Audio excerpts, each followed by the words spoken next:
Hello बच्चों, the question says which of the following has longest carbon oxygen bond, right.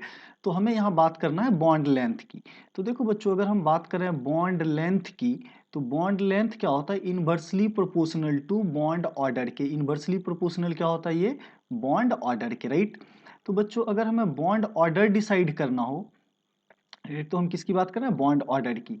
तो अगर यहाँ पे हम बॉन्ड ऑर्डर निकालना चाहें, तो बॉन्ड ऑर्डर क्या होता है बच्चों, number of actual pi bonds, right. Number of actual bonds या number of bonds in resonating structures, right.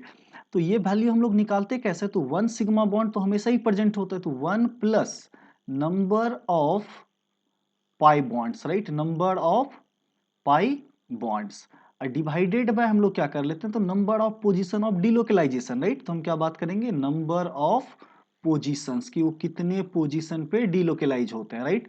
तो इससे हम क्या निकाल सकते हैं कि बॉन्ड ऑर्डर निकाल सकते हैं। तो देखो बच्चों, फर्स्ट ऑप्शन के केस में देखें तो इसका बॉन्ड ऑर्डर कितना हो जाएगा, अगर यहाँ पे हमें बॉन्ड ऑर्डर लिखना हो, तो यहाँ पे क्या है, one plus total pi bonds कितने हैं, टू हैं, और टोटल लोकलाइजेशन का पोजीशन कितना थी, कि यहाँ पे आएगा। देखो जैसे ये इस पोजीशन पे शिफ्ट करेगा तो ये कहाँ चला जाएगा, इस पोजीशन पे। तो वन टू एंड थ्री, इन तीन पोजीशन पे ये क्या कर रहा है, डिलोकलाइज कर रहा है, राइट। तो वन प्लस क्या हो जाएगा, टू बाई थ्री हो जाएगा, राइट।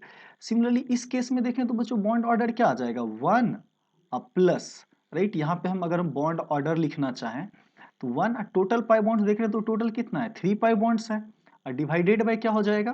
तो आपका देखो बच्चों पोजीशन कितना होगा, ये इस पोजीशन पे जैसे शिफ्ट करेगा तो ये अगले पोजीशन पे शिफ्ट कर जाएगा, और ये कहाँ चला जाएगा, इस पोजीशन पे, राइट। तो देखो one two three four and five, तो टोटल कितना पोजीशन है, तो क्या होगा, one plus three by five. Similarly बच्चों यहाँ पे अगर हम देखें, तो इस केस में अगर हम बॉन्ड ऑर्डर निकालेंगे तो कितना हो जाएगा, तो that is your one plus. तो यहाँ पे देखते हैं तो आपके पास कितना पाई बॉन्ड्स है, दो पाई बॉन्ड्स है, और टोटल पोजीशन कितना है, तो तीन पोजीशन है, जस्ट लाइक ऑप्शन वन के जैसा ये एग्जांपल है, राइट। तो वन प्लस क्या हो जाएगा, टू बाई थ्री। यहाँ पे देखें तो बच्चों बॉन्ड ऑर्डर क्या होगा, कार्बन ऑक्सीजन बॉन्ड की, यहाँ पे अगर हम बॉन्ड ऑर्डर देखें तो ये क्या हो जाएगा, वन प्लस, देखो कितना पाई बॉन्ड्स है, तो बाकी तो ये रेजोनेंस में कोई जा ही नहीं रहा, राइट। यहाँ पे रेजोनेंस तो हो ही नहीं रहा, तो ये पाई बॉन्ड रेजोनेंस में जा नहीं रहा, तो एक ही पाई बॉन्ड है, और पोजीशन भी क्या है इसका, फिक्स ही है, वो एक ही पोजीशन ही, कहीं नहीं जाएगा, राइट। तो यहाँ पे बॉन्ड ऑर्डर क्या हो जाएगा, टू।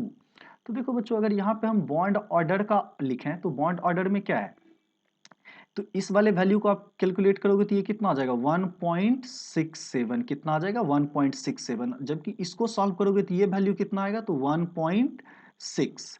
इसकी बात करें तो फिर से कितना आ जाएगा, 1.67, और फिर किसका, इसका टू। तो बॉन्ड ऑर्डर देखो बच्चों क्या है, डी के केस में मैक्सिमम है, राइट। तो सबसे ज्यादा बॉन्ड ऑर्डर किसका है, डी का है। देन किसका बॉन्ड ऑर्डर है, तो दैट इज योर ए और सी का इक्वल है, राइट। तो ए इक्वल टू हम लोग क्या लिख सकते हैं, सी, और मिनिमम बॉन्ड ऑर्डर किस केस में है, तो ऑप्शन बी के केस में, राइट। तो बी का क्या होगा, मिनिमम बॉन्ड ऑर्डर हो गया। तो यहां से अगर हम बॉन्ड लेंथ का ऑर्डर लिखें, तो बच्चों बॉन्ड लेंथ में बी क्या हो जाएगा, सबसे मैक्सिमम हो जाएगा, एंड देन क्या हो जाएगा, ए इक्वल टू सी, इसका बॉन्ड क्या रहेगा, सेम रहेगा, और सबसे जो छोटा बॉन्ड होगा वो किसका हो जाएगा, डी के केस में, राइट। तो आपसे पूछा गया लॉन्गेस्ट बॉन्ड कौन किस केस में होगा, तो लॉन्गेस्ट बॉन्ड किस ऑप्शन में आएगा, ऑप्शन बी के केस में, राइट। तो अपना करेक्ट ऑप्शन कौन सा हो गया, option B. So I hope you all guys understand it well, thank you and stay tuned.